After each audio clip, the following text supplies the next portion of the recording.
আবু হুরায়রা রাদিয়াল্লাহু তাআলা আনহু বলেন, রাসূল সাল্লাল্লাহু আলাইহি ওয়াসাল্লাম বলেছেন, কালিমাতানে, দুইটি বাক্য, খাফিফাতানে আলাল লিসানে, উচ্চারণে খুব হালকা, সহজেই পড়া যায় এমন দুটো বাক্য যা উচ্চারণে হালকা, একেবারেই সহজ, পড়তে গিয়ে রুজুও লাগে না, পড়তে গিয়ে পয়সাও লাগে না, আল্লাহর নিকটে তা অতীব প্রিয়, দাড়ি পাল্লাই ভারী, খুব ভারী, তা হলো সুবহানাল্লাহি আলহামদু সুবহানাল্লাহি ওয়া বিহামদিহি সুবহানাল্লাহিল আযীম, সুবহানাল্লাহি ওয়া বিহামদিহি সুবহানাল্লাহিল আযীম। আল্লাহর প্রশংসা সহকারে তার পবিত্রতা বর্ণনা করছি। সুবহানাল্লাহিল আযীম, মহান আল্লাহর পবিত্রতা বর্ণনা করছি। আর সকাল সন্ধ্যায় তাসবিহ পাঠ করুন। কোরআন মাজিদের অন্য জায়গায় এসেছে কাবলা তুলুই শামসি ওয়া কাবলাল গুরুব। আপনি বেশি বেশি তাসবিহ পাঠ করুন, আল্লাহকে স্মরণ করুন, সূর্য ডুবার পূর্বে, সূর্য ওঠার পূর্বে, সূর্য ডুবার পূর্বে, সূর্য ওঠার পূর্বে, মাগরিবের সালাতের আগেই আর ফজরের সালাতের পরে আপনি আল্লাহকে বেশি বেশি ডাকুন, আল্লাহকে বেশি বেশি স্মরণ করুন। মহান আল্লাহ বলেন, অযকুর রাব্বাকা ফি নাফসিক, আপনি আপনার প্রতিপালককে চুপে চুপে ডাকুন, মনে মনে ডাকুন। অদুনাল জাহর বিল কওলি বিল গুদবি ওয়াল আসাল, সরবে নয় নীরবে ডাকুন। আপনি আপনার প্রতিপালককে মনে মনে ডাকুন, সরবে নয় নীরবে ডাকুন, সকালে সন্ধ্যায় ডাকুন। আপনি গাফেলদের অন্তর্ভুক্ত হবেন না, যারা আল্লাহকে ডাকে না তার অন্তর্ভুক্ত আপনি হবেন না। আপনি আপনার প্রতিপালককে মনে মনে ডাকুন, নীরবে ডাকুন, সরবে নয়, সকালে ও সন্ধ্যায় ডাকুন। আল্লাহ তাআলা বলেন, ইজ নাদা রাব্বাহু নিদান খাফিয়া, যখন জাকারিয়া আলাইহিস সালাম তার প্রতিপালককে চুপে চুপে ডাকলেন, তিনি মারিয়ামের কাছে গিয়ে দেখলেন অসময়ের ফল।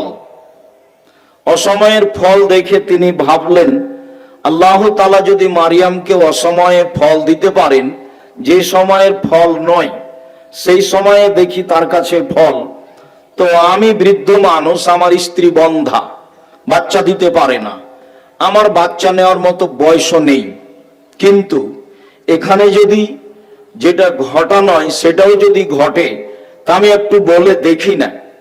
তো তিনি চুপে চুপে গোপনে আল্লাহকে বললেন, প্রতিপালক, আমার মাথার চুল পেকে গেছে, আমার হাড় হাড্ডি দুর্বল হয়ে গেছে, আমি বৃদ্ধ মানুষ, আমার স্ত্রী বন্ধা, আমি আপনার কাছে একটা সন্তান চাইবো, কিন্তু চাওয়ার মতো পথঘাট আমি দেখি না।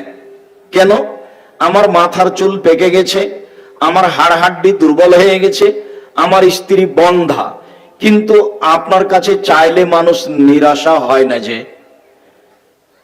যদিও আমার চাওয়ার মতো কোনো পরিবেশ নেই, তবুও তোমার কাছে চাইলে নিরাশা হয় না মর্মে আমি বলছি, তুমি আমাকে এই বয়সে, আমার স্ত্রী বাচ্চা দিতে পারে না, এর পরেও তুমি আমাকে একটা সুসন্তান দান করো।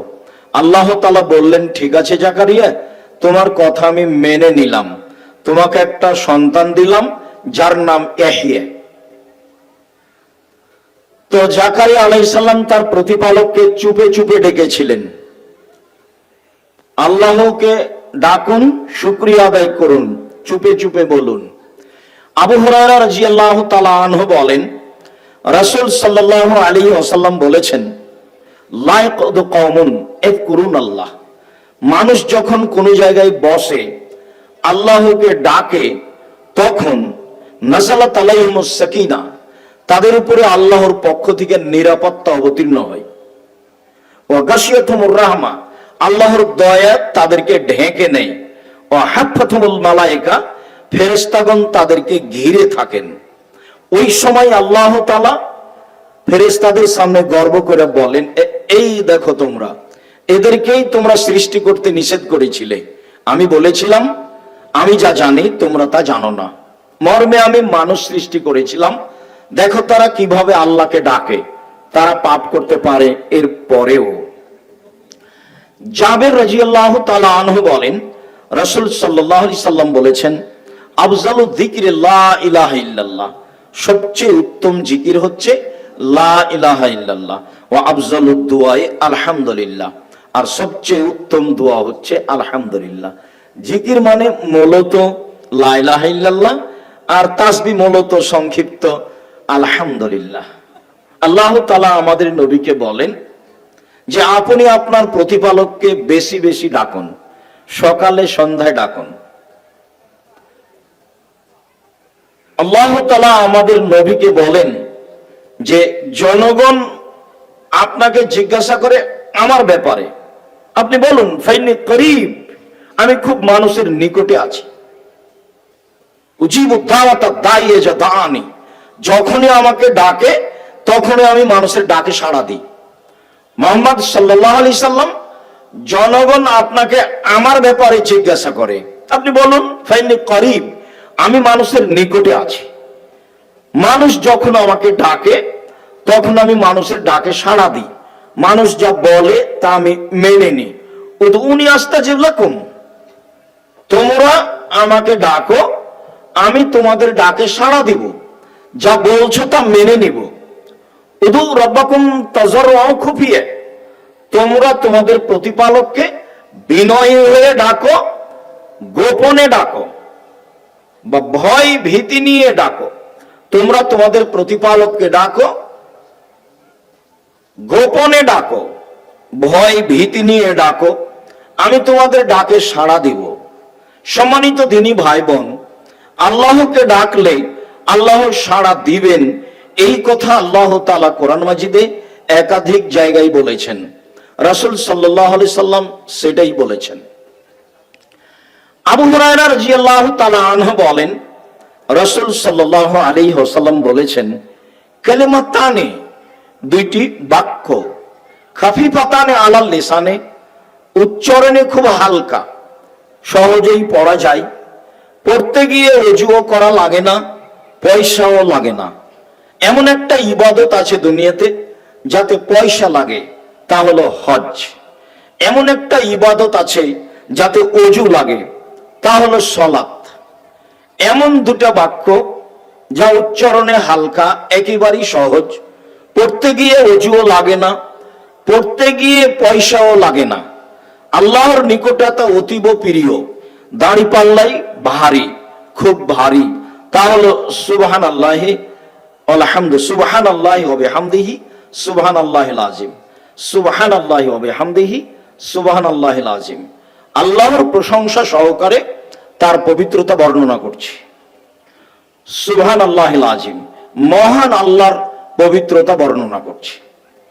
রাসূল সাল্লাল্লাহু আলাইহি সাল্লাম একদা বলেন, খুজু জুন্নাতাকুম, তোমরা বিপদ থেকে বাঁচার ঢাল ধরো।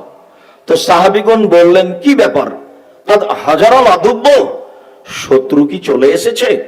কেন ঢাল ধরবো? শত্রু কি চলে এসেছে? কালালা, না না না, শত্রু চলে আসেনি।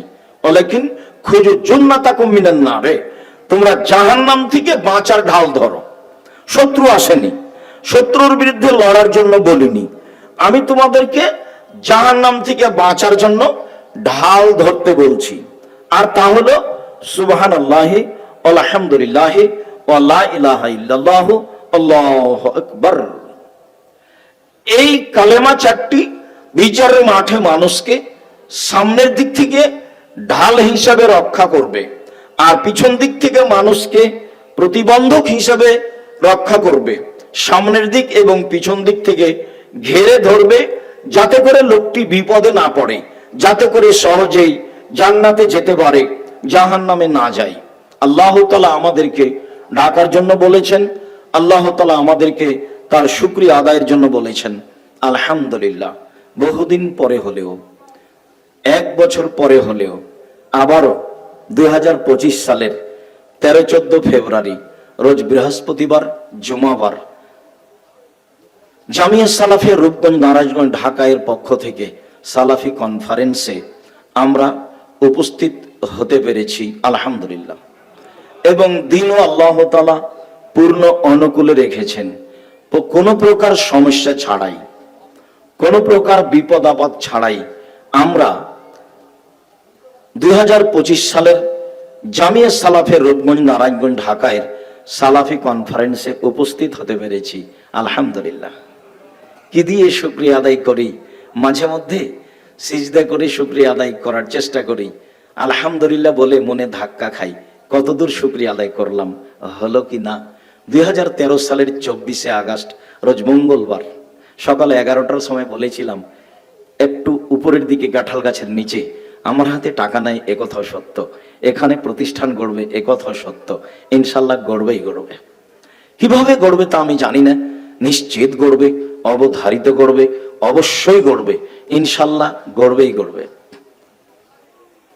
কি দিয়ে বুঝাই আপনাকে, আর কিভাবেই বা আল্লাহর শুকরিয়া আদায় করি? ফলাফলে বলি আলহামদুলিল্লাহ।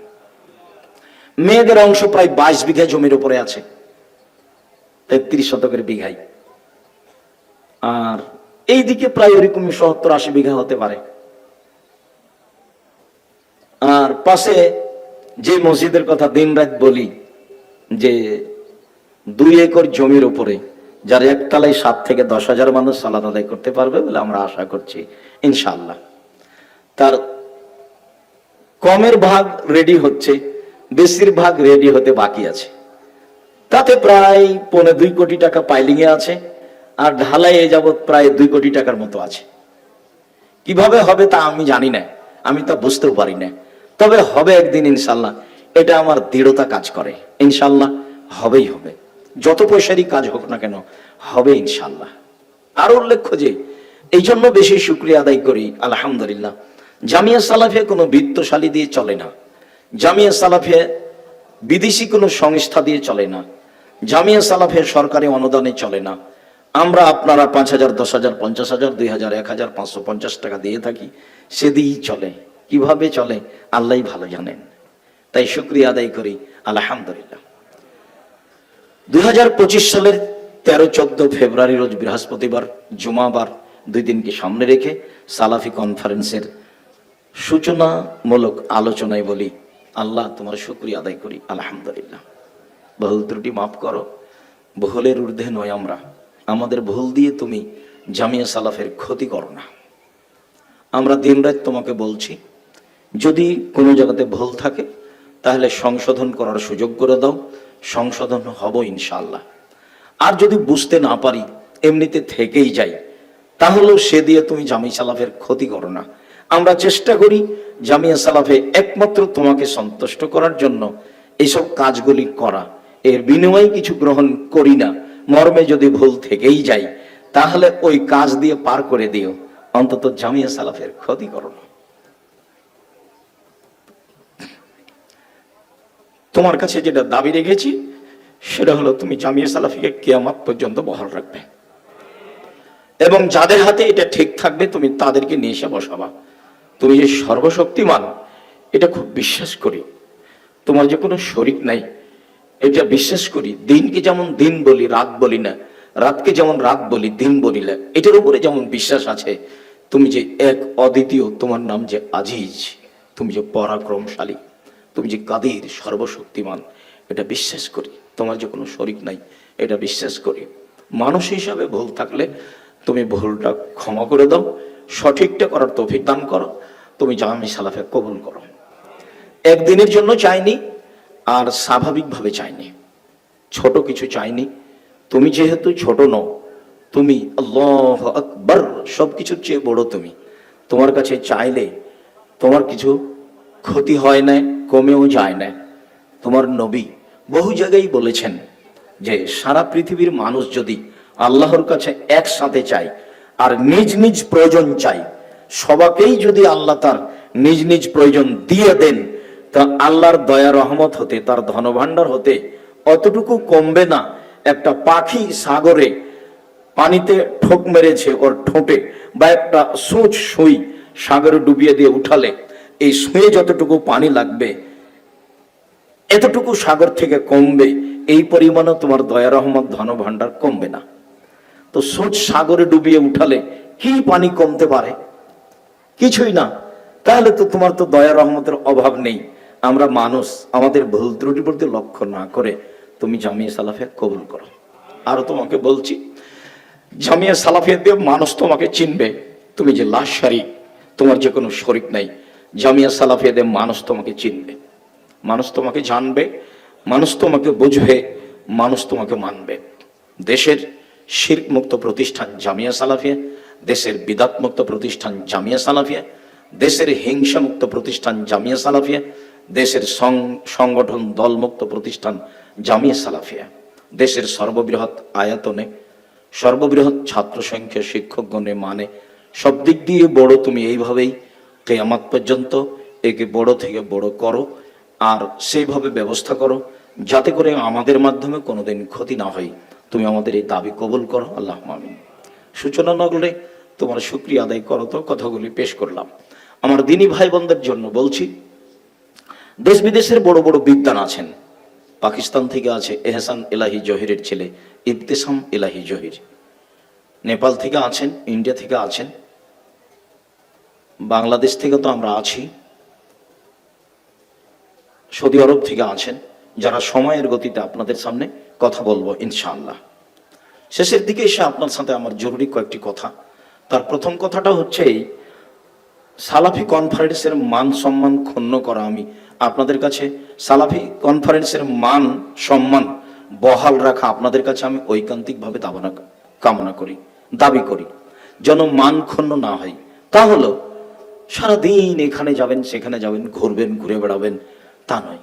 পেশাব পায়খানার ব্যবস্থা আছে, পিছনে টিন শেড বড় মসজিদ আছে, খাওয়ার ব্যবস্থা আছে, চলাফেরার ব্যবস্থা আছে, ভিতরে অনেক বড় জায়গা আছে, বই পুস্তক আছে, বড় বড় বিদ্বানগণ কথা বলবেন। সময়ের গতিতে সবার কথা শুনবেন। অযথা এখানে যাবেন ওখানে যাবেন, ঘুরে বেড়াবেন, এইটা ভালো নয়। আমিও আপনাদের জন্য এসেছি, আপনাদেরকে আমাদের জন্যই ডেকেছি। আপনারা এসেছেন বিষয়ভিত্তিক কিছু দিন ধর্ম বুঝবেন, শুনবেন, জানবেন। যদি আপনার আসা যাওয়াটা সমান সমান হয় বা কিছু ক্ষতি হয়ে যায়, তাহলে পয়সা খরচ করে এসে লাভ কি হলো? এরপরেও সূচনা লগ্নে থাকছে বলা, আবার বলবো শেষে, মানুষ হিসাবে কোনো জায়গায় যদি ভুল ত্রুটি বুঝতে পারেন যে এইটা হলো না, সেটা হলো না, এটা নেই সেটা নেই, হতেই পারে। আমরা আমাদের বুঝে ভালো করার চেষ্টা করছি। যদি কোনো ভুল ত্রুটি থেকে যায়, আবারও সামনের দিকে সেগুলো সংশোধন করে আগানোর চেষ্টা করব ইনশাআল্লাহ। আল্লাহ তুমি আমাদের এই জামিয়া সালাফি কনফারেন্স কবুল করো। আমার দিনী ভাই বোন যারা আসছে, যারা এসেছেন, যারা রাস্তায়, তুমি তাদের কবুল করো, আল্লাহুম্মা আমিন। যারা সার্বিকভাবে সহযোগিতা রয়েছে তাদের তুমি কবুল করো। যারা বিষয়ভিত্তিক সময়ের গতিতে বক্তব্য দিবেন তাদের তুমি কবুল করো। তারা যেন সুন্দরভাবে নিজ নিজ বিষয় জনগণের সামনে পেশ করতে পারে। তোমার দরবারে এই জোরালো দাবি দাওয়া দোয়া রেখে তোমার আন্তরিকভাবে শুকরিয়া আদায় করে আলহামদুলিল্লাহ আলহামদুলিল্লাহ আলহামদুলিল্লাহ শুকরিয়া আদায় করে আপাতত সূচনামূলক আলোচনা এখানেই শেষ করলাম। সুবহানাকা আল্লাহুম্মা ওয়া বিহামদিকা আশহাদু আল্লা ইলাহা ইল্লা আনতা আস্তাগফিরুকা ওয়া আতুবু ইলাইক। আসসালামু আলাইকুম ওয়া রাহমাতুল্লাহ।